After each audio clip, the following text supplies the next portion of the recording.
തിരുവനന്തപുരം നഗരസഭയിലെ ജഗതി വാർഡിലെ LDF സ്ഥാനാർത്ഥി സാക്ഷാൽ ജഗതിയെ കാണാൻ പോയി. സുഹൃത്തും നടനുമായ പൂജപ്പുര രാധാകൃഷ്ണനാണ് ജഗതി ശ്രീകുമാറിന്റെ വീട്ടിലെത്തി അനുഗ്രഹം തേടിയത്. വിശേഷങ്ങൾക്കൊപ്പം ജഗതി പാടി അഭിനയിച്ച പാട്ടും പൂജപ്പുര രാധാകൃഷ്ണൻ പാടി തകർത്തു. തിരുവനന്തപുരം പേയാടുള്ള ജഗതിയുടെ വീട്ടിലെത്തിയാണ് പൂജപ്പുര അനുഗ്രഹം തേടിയത്. പൂജപ്പുര രാധാകൃഷ്ണൻ പറഞ്ഞതെല്ലാം ശ്രദ്ധയോടെ കേട്ട ജഗതി ശ്രീകുമാർ തലയാട്ടി. കെ.ബി. ഗണേഷ് കുമാറിൻ്റെ അദ്ദേഹത്തിൻ്റെ പാർട്ടിയുടെ കേരള കോൺഗ്രസ് ബിയുടെ തിരുവനന്തപുരം ജില്ലാ പ്രസിഡൻ്റാണ് ഇപ്പോഴും.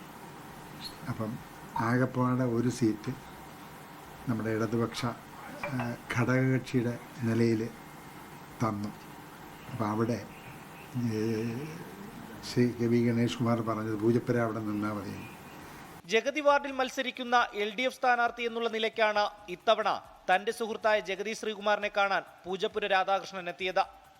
അതിൽ പാട്ടൊക്കെ ഓർമ്മയുണ്ട്, ഉത്സവമേളത്തിലെ പാട്ടൊക്കെ.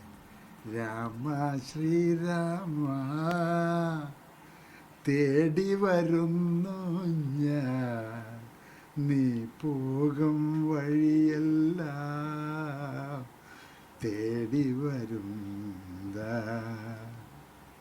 പിന്നെ കുളിരുള്ള പൂമ്പുഴയിൽ കുളിക്കാൻ ലോ ലോ ലോ, അവിടുത്തെ ആ ഒരു ഇത് തന്നെ ഇത് ഇന്നും ജീവിതത്തിൽ മറക്കാനൊക്കെ. എൻ്റെ നോമിനേഷൻ കൊടുക്കാനൊക്കെ വന്നപ്പോൾ ഞാൻ അദ്ദേഹത്തെ വന്ന് അനുഗ്രഹം വാങ്ങിയിട്ട് പോകാമെന്ന് വിചാരിച്ചു. പക്ഷേ ഇവിടെ ഇല്ലായിരുന്നു. ഇന്നലെയോ മെനയാന്നുമാണ് വന്നത്. ഒരുമിച്ച് അഭിനയിച്ച ചിത്രങ്ങളുടെ ഓർമ്മകൾ പങ്കുവയ്ക്കലും സൗഹൃദ സംഭാഷണവും ഒട്ടേറെ സമയം നീണ്ടു. 24 തിരുവനന്തപുരം. ലോകത്തെവിടെയായാലും ഏത് സമയത്തും 24 വാർത്തകളും ഓഗ്മെന്റഡ് റിയാലിറ്റി പാക്കേജുകളും എക്സ്പ്ലെയിനറുകളും വിശദമായി കാണാൻ ഞങ്ങളുടെ YouTube ചാനൽ നിങ്ങൾക്ക് സബ്സ്ക്രൈബ് ചെയ്യാം.